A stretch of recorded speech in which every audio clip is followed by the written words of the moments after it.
자, 반갑습니다. 이번 강의에서 선생님이랑 할 내용은 교과서 28쪽 중단원 마무리 11, 12, 13번 문제의 풀이입니다. 자, 그러면 시작하겠습니다. 자, 11번 문제입니다. 자, 11번 문제를 먼저 한번 읽어보면 자, 일반항이 이렇게 되는 어떤 수열이 있을 때 자, 이 두 수열 A2n-1과 A2n 이 두 수열의 수렴과 발산을 한번 조사해 보라 라는 문제입니다. 자, 그러면 한번 보겠습니다. 자, 지금 AN이 sin 2분의 n파이라고 했기 때문에 자, A2n-1은 sin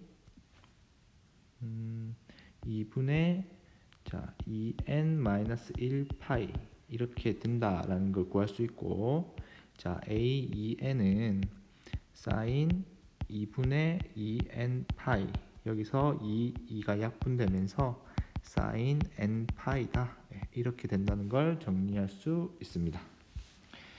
자, 그러면 일단은 첫 번째 자, A2n-1 자, 이 수열부터 한번 살펴보면 자, n자리에 1씩 한번 대입해 봅시다. 자, 우리가 여기 A2n-1 수열의 일반항이 이렇게 된다라고 했기 때문에 자, 여기 일반항에 n자리에 1씩 한번 대입해 보겠습니다. 자, 그러면 이 수열은 어떻게 되냐면 자, 첫 번째 A1은 sin 2분의 파이가 되고 우리가 sin 2분의 파이는 1이 된다는 걸 알 수 있습니다. 자, 그리고 이제 n자리에 2를 한번 대입해 보면 여기는 A3이 되고 자, sin 2분의 3파이 따라서 자, 얘는 마이너스 1이 된다. 이렇게 구할 수 있습니다. 그리고 n자리에 3을 한번 대입해 보면 A5는 자, sin 2분의 5파이가 되고 자, 얘는 1이 된다라는 걸 구할 수 있습니다. 자, 그 다음에 n자리에 이번에는 4를 한번 대입해 보면 자, A7은 sin 2분의 7파이가 되고 자, 얘는 값이 마이너스 1이 된다라는 걸 구할 수 있습니다. 자, 이 사인의 값을 구하는 거는 우리가 2학년 때 상하함수 단원에서 배웠던 거기 때문에 혹시 헷갈리는 학생들은 꼭 복습하기 바랍니다. 자, 그러면 요 첫 번째 수열은 이제 우리가 이렇게 한 4개 정도만 적어봐도 어느 정도 규칙이 눈에 보일 겁니다. 지금 1, 마이너스 1, 1, 마이너스 1만 계속 반복된다라는 걸 알 수 있습니다. 자, 따라서 결론 지어보면 자, 이 수열 A2n-1은 수렴하지 않고 발산한다. 우리가 정확하게 얘기하면 얘를 진동 발산이다. 이렇게 얘기할 수가 있습니다. 자, 그 다음에 두 번째 A2n 수열을 한번 살펴봅시다. A2n 수열도 여기 일반항을 구해놨기 때문에 여기 n자리에 1부터 차근차근 한번 대입해 봅시다. 자, 그럼 n자리에 1을 대입하면 자, A2는 sin 파이가 되고 sin 파이는 우리가 값이 0이 된다. 이렇게 정리할 수 있습니다. 그 다음에 n자리에 이번에는 2를 대입해 보면 자, A4가 되고 얘는 sin 2파이 얘도 값이 0이다. 자, 그 다음에 n자리에 이번에는 3을 대입해 보면 A6이 되고 얘는 sin 3파이 얘도 값은 0이다 라는 걸 알 수 있죠. 자, 얘는 이까지만 해보면 아마 규칙이 눈에 보일 겁니다. 값은 계속 0만 나오는 수열이 됩니다. 자, 따라서 자, 수열 A2n은 수렴한다라고 정리할 수 있고 그 극한값이 0이다. 이렇게 정리할 수 있습니다. 자, 이까지 하면 문제는 다 풀었고 근데 우리가 이 문제를 잘 살펴보면 조금 이 문제를 한번 분석을 해보면 자, 이 수열은 이렇게 한번 쭉 보면 원래 수열 이 AN이라는 수열에 홀수 번째 항들만 다 모아둔 수열이구나 라는 걸 알 수 있고, 자, 이 수열은 원래 수열 AN의 짝수 번째 항들만 모아둔 수열이구나 라는 걸 알 수 있습니다. 그래서 자, 이 모양도 잘 봐두시기 바랍니다.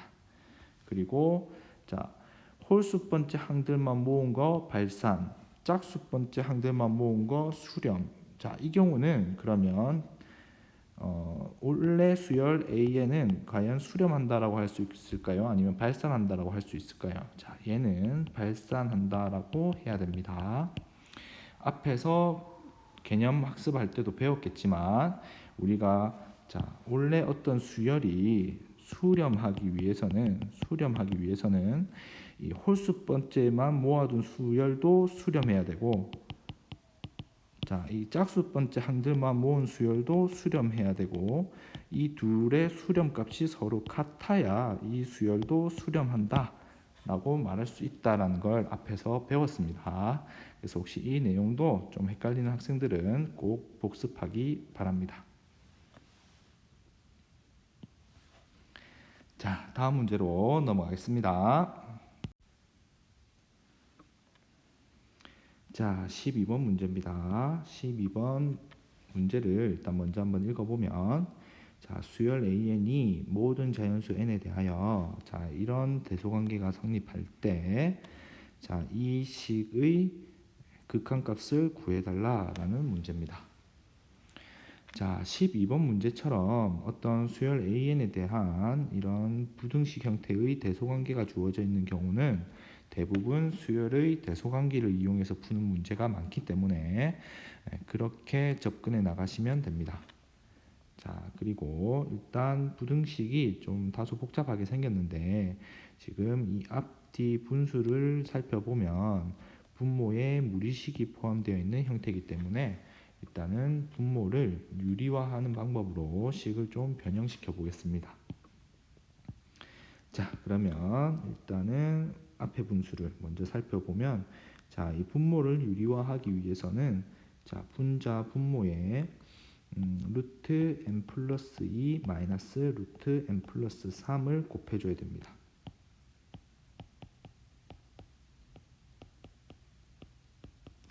자, 이 뒤에 분수도 유리화 시키기 위해서 분모에 루트 n 플러스 1 마이너스 루트 n 플러스 2를 곱해줘야 되고, 분자도 그럼 당연히 똑같이 곱해줘야 되겠죠.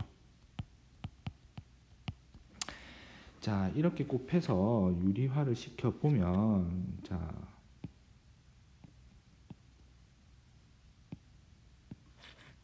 이 부등식은 자, 앞에는 루트 n 플러스 3 마이너스 루트 n 플러스 2가 되고, 자, 이 뒤에는 루트 n 플러스 2 마이너스 루트 n 플러스 1이 된다. 이렇게 정리할 수 있습니다. 자, 이 상태에서 이제 이 부등식의 n 자리에 자연수 1부터 한번 차례대로 대입시켜 보겠습니다. 자, 일단 n 자리에 1을 대입하면, 자, 루트 4 마이너스 루트 3 A1 루트 3 마이너스 루트 2 이렇게 됩니다.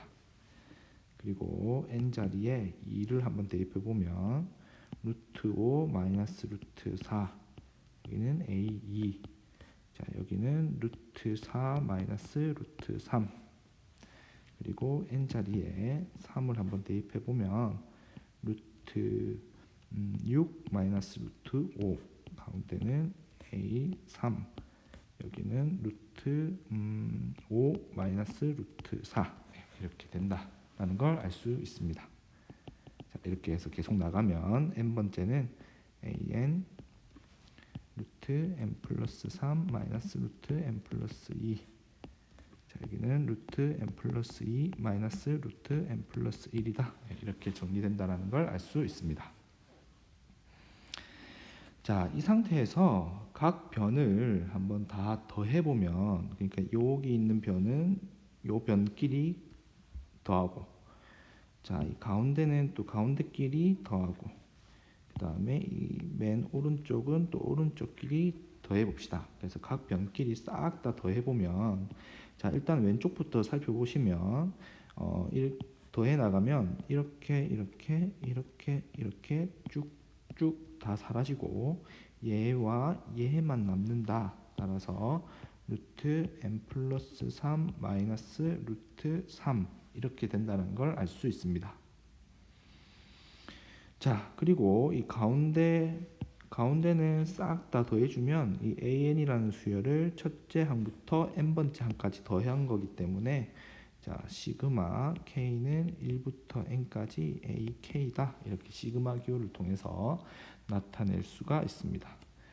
자, 그리고 이 오른쪽은 또 다 더해보면 얘네도 이렇게 쭉쭉 사라지고 얘와 얘만 남는다라는 걸 알 수 있습니다. 그래서 루트 n 플러스 2 마이너스 루트 2다. 이렇게 정리할 수 있습니다. 자, 그럼 이 상태에서 잘 살펴보면 대소관계, 자, 이 셋의 대소관계도 자연스럽게 이렇게 된다라는 걸 알 수 있겠죠. 왜냐하면 제일 작은 것들끼리만 더했으니까 당연히 얘가 제일 작을 거고, 자 여기는 제일 큰 값들끼리만 더했기 때문에 당연히 값이 제일 크겠죠. 그래서 자 이런 대소관계가 성립한다라고 정리할 수가 있습니다. 자 이까지만 정리한 상태에서 선생님이 좀 지우고 풀도록 하겠습니다.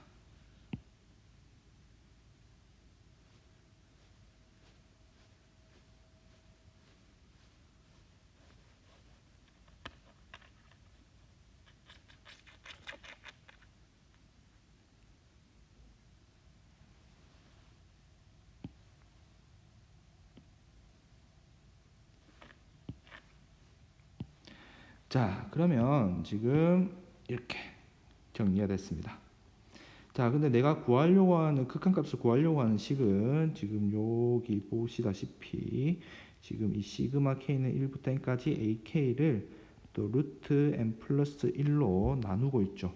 그래서 여기서도 이 세 변에 똑같이 루트 n 플러스 1을 나누어 주면, 자 여기 맨 왼쪽은 루트 n 플러스 1분의 루트 n 플러스 3 마이너스 루트 3이 되고, 자 여기는 루트 n 플러스 1분의 시그마 k는 1부터 n까지 ak가 되고, 자 여기는 루트 n 플러스 1분의 루트 n 플러스 2 마이너스 루트 2가 된다. 이렇게 정리할 수가 있습니다. 자 여기에서 이제 이 맨 왼쪽과 맨 오른쪽의 극한값을 한번 계산해 보면, 자 얘도 1로 수렴하고 얘도 1로 수렴한다라는 걸 쉽게 구할 수 있습니다. 그러면 우리가 극한값의 수열의 극한값의 대소관계 성질에 의해서 자 왼쪽 오른쪽도 1로 수렴하는 경우는 가운데 있는 자 요놈도 수렴할 수밖에 없고 극한값이 1이다. 이렇게 정리할 수가 있습니다. 자, 따라서 이 문제의 정답은 1이다. 이렇게 정리하시면 됩니다.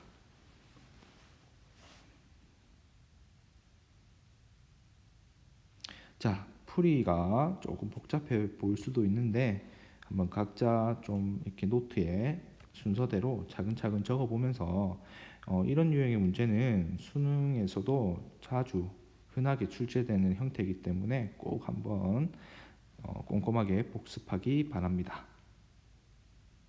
자, 다음 문제로 넘어가겠습니다.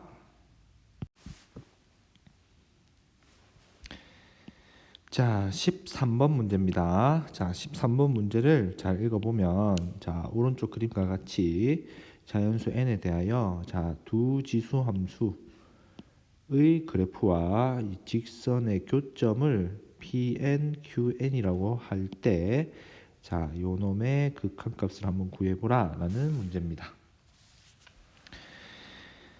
자, 일단은 우리가 이 pn, qn의 좌표를 한번 구해보면, 자, 봅시다. 자, 이 pn은 지금 이 문제에서 잘 보면 이 xn이라는 직선 위에 있는 점이기 때문에 당연히 x 좌표는 n이 될 겁니다.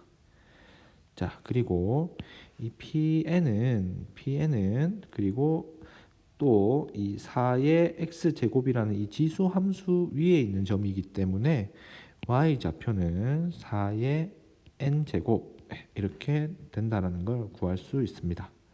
자, 똑같은 방법으로 이 QN의 좌표를 구해보면 이 QN도 x좌표는 n이 되고 이 QN은 지금 3의 x제곱이라는 지수함수 위의 점이기 때문에 y좌표는 3의 n제곱이다. 이렇게 PN과 QN의 좌표를 구할 수가 있습니다. 자, 그리고 그러면 PN 플러스 1의 좌표를 또 구해보면 자, n자리에 n 플러스 1이 들어왔기 때문에 자, 여기도 n자리에 n 플러스 1만 대입해주면 그게 pn 플러스 1의 좌표가 된다. 따라서 pn 플러스 1의 좌표는 n 플러스 1, 4의 n 플러스 1제곱이다. 이렇게 구할 수가 있고 똑같은 이유로 qn 플러스 1의 좌표도 n 플러스 1, 3의 n 플러스 1이다 라는 걸 구할 수가 있습니다.